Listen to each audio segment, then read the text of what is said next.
Hi, I'm Kayla and this is my story. Please like and subscribe. It all started when I was 10 years old. I was in school, specifically in PE class. We were playing soccer, and I had a friend named Mia.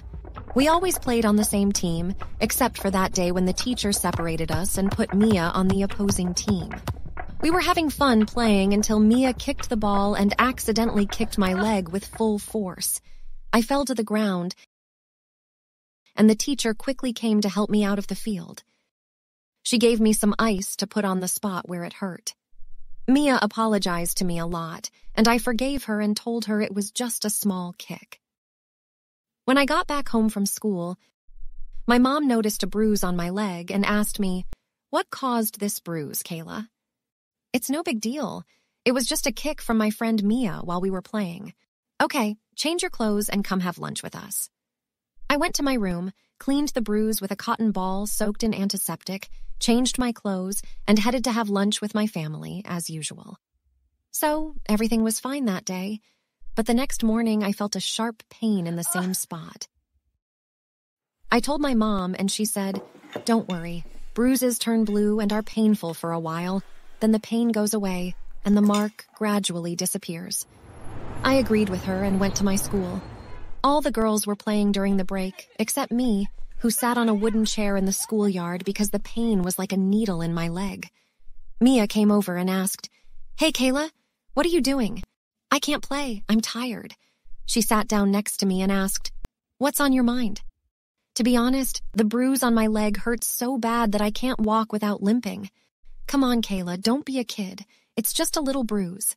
As the days go by, the swelling will go down." But as time went on, the pain increased, and the area became more swollen. My mom tried putting warm compresses on it, but it didn't work. Our neighbor suggested using olive oil and a hot onion, and we tried other remedies, but nothing helped. The pain got worse, and I started crying at night from the pain. The swelling got to the point of infection. My dad was poor and unemployed, so we relied on the kindness of others to provide us with food. Our family consisted of my 7-year-old brother, Parker, and my 2-year-old brother, Ivan. How could my poor dad afford my medical expenses now? I couldn't go to school anymore, and my friends would visit me at home, especially Mia, who felt sorry for me and guilty. One morning, I woke up with a high fever, and Mia came to visit me. She was shocked and quickly left the house. After about an hour, my mom sat next to me and used cold compresses to reduce my fever. Suddenly, we heard a knock on the door. My mom opened it, and it was Mia. She had returned and brought money with her, saying, "Here you go, Aunt. Take Kayla to the hospital as soon as possible." My mom went to my dad's room and gave him the money. He then called a taxi and took me to the city hospital. There, the doctor scolded my dad for neglecting me and gave him a bunch of tests and x-rays, telling him to do them quickly because it's a serious matter. But what was left with my dad wasn't enough to cover the cost. So he just bought the painkillers prescribed by the doctor, and we went back home. I looked down at my leg and saw that the blue color had covered it up to my knee. I was crying my eyes out in my room, both from the pain and fear of what the doctor had said. My brother Parker walked in and looked at me before heading to our dad's room and saying, "Dad, Kayla is in a lot of pain. Please do something." "I know she's in pain, but what can I do? I've been looking for a job and couldn't find one. I can't ask people for charity because we're the kind of people who live frugally and make others think we're rich when we're not. We don't ask anyone for help." "Please, Dad. Kayla's condition requires us to get rid of this poverty. Go to any of your acquaintances and ask them for the money. I'll pay them back when I grow up." My parents burst into tears, and while they were like that, we heard a knock at the door. Parker opened it, and it was my friend Mia's dad. Dad greeted him. "Hey there, come in." "Thanks. I bought a new car, and I want to take Kayla and Parker on a ride with us to test it out. But Kayla is sick, and I don't think she can accompany you guys. Go ask her, Parker." Parker walked over to me, and I said, "Yeah, I'll go with them. Just wait for me to get ready." I agreed to go with them to change my mood. As soon as I stepped out, Mia's dad noticed my limping and he said, "What's wrong with you, Kayla? Hopefully everything's all right."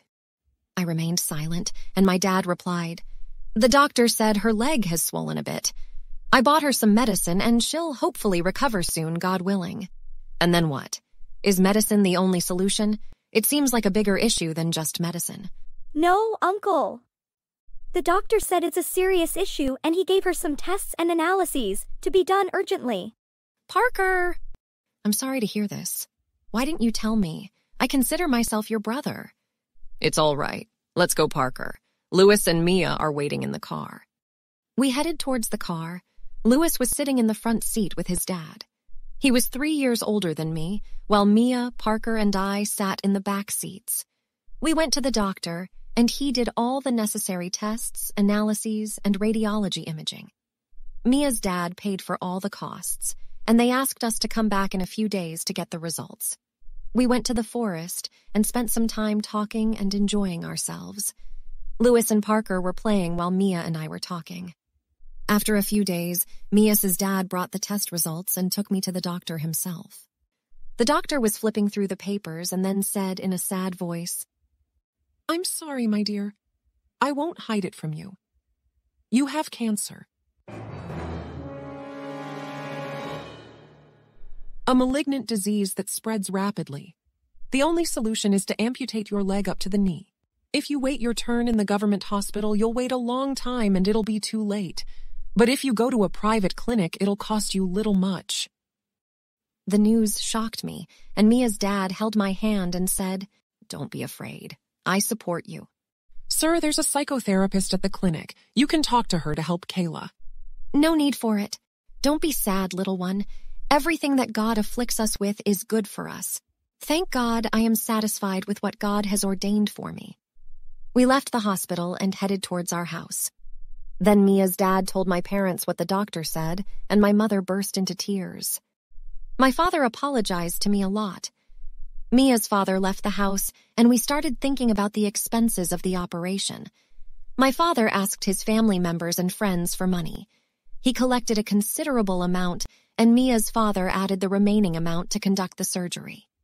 Yes, they will inject me with anesthesia, and then I will sleep and not feel any pain. That's what the doctor said. They will amputate my leg up to the knee, and I will wake up to find myself with one leg. I'm tired, my friends. It's late, and I'll continue the story after tomorrow because I have an important appointment tomorrow.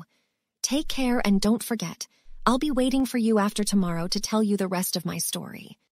Goodbye.